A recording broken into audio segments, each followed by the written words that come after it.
Jail से निकले, आप घर क्यों नहीं गए पहले? क्योंकि हमको पता है हमारी आवाज दबा दी जाएगी। उनपे सच्चा केस है, हम पे झूठा केस है। हमको झूठा केस में FIR होने के 4 घंटा के भीतर अरेस्ट करके जेल भेज दिया गया और उनपे सही केस होने के बावजूद प्रशासन उसको गिरफ्तार नहीं कर सका। खान सर पर हत्या की साजिश, खान सर और रोशन सर के बीच टीचर वॉर शुरू हो गया है। रोशन आनंद प्रिंस यादव की हत्या की गई है। हम अपने आप को सर जवाब नहीं दे पा रहे हैं सर। जो भाई मेरे लिए हमेशा खड़ा रहता था उसको हमने खो दिया है। हमको सर विश्वास नहीं होता है सर कि वो मर गया है। सच पूछिए तो सर हमारा ना माइंड ना हार्ट कोई भी इस बात को एक्सेप्ट करने के लिए सर तैयार ही नहीं है कि प्रिंस मर गया है। आंसू जो होता है ना सर, आंसू सर मेरा सूख गया है सर। माता पिताजी स्वीकार कर पा रहे हैं? सर जब हम जेल से बाहर निकले तो मेरे दिमाग में पहला चीज यही आया कि हम किस मुंह से अपने माँ बाप को अपना चेहरा दिखाएंगे। मम्मी पापा का सर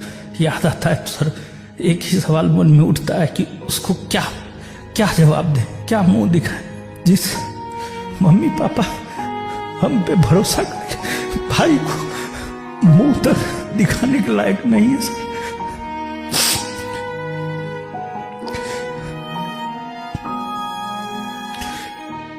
खान सर के ज्यादातर चाहने वालों का यह कहना है कि रोशन आनंद सर जेल इसलिए रह गए क्योंकि उनके ऊपर पहले से कुछ क्रिमिनल केसेस थे। उन्हें जमानत 24 घंटे मिल जाती, उनका जो बैकग्राउंड था उसकी वजह से वो लंबा रह गए। यहाँ पर प्रशासन का फिर से सर दोहरा चरित्र देखिए। जिस आंदोलन में हम गए हैं वो भी गए हैं, लेकिन उनके ऊपर केस नहीं, हमारे ऊपर केस। अगर गोली कांड की बात नहीं आती तो फिर हमारी अरेस्टिंग नहीं होती सर। 13 तारीख को हमारे भाई की मृत्यु हुई। 15 को जब हमारे बेल पर सुनवाई हो रही थी उन्होंने अपने वकील के जरिए पुरजोर विरोध किया। उनका कहना है कि हमारी वजह से ये निकल कर आए हैं बाहर सर, वरना इनके वकील जो थे वो इतने कमजोर थे कि शायद ही कुछ दिन और अंदर नहीं सर। खान सर ने अपने ऑफिसर से भी कहवा दिया था कि उनके भाई की मृत्यु हो गई है, अकस्मात अपोज उस तरह से नहीं कीजिएगा, इसलिए बहुत कम ही अपोज किया गया। आपको जमानत इसलिए भी नहीं मिल रही थी क्योंकि आपके वकील के ऊपर किसी महिला से दुष्कर्म के आरोप लगे थे।